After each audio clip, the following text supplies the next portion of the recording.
tak strašně moc rádi byste začali cvičit, protože víte, že ve stále vyšším věku je zkrátka potřeba cvičit a o to své tělo se starat. Ale nemůžete si kleknout kvůli kolenům, nemůžete si lehnout na zem, protože už byste sami nevstali. A spousta cviků, na které narážíte, jsou pro vás příliš těžké a náročné. Tak přesně na toto my se zaměřujeme ve fyziovýzvě pro seniory, kde naleznete takové cviky a pozice, které jsou na míru právě všem seniorům, kteří mají nejrůznější omezení kvůli kloubům, kyčlím, páteři, omezené hybnosti.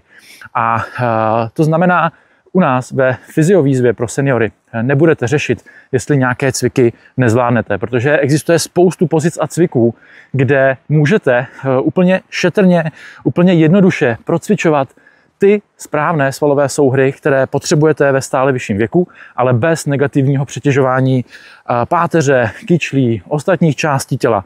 A budete z toho mít radost, budou se vám vyplavovat endorfíny, ale zároveň to cvičení bude mít efekt přesně ten, který potřebujete. A pokud vás zajímá více informací, tak si zadejte výzva pro seniory.cz bez háčku a čárek a tam se dozvíte více informací.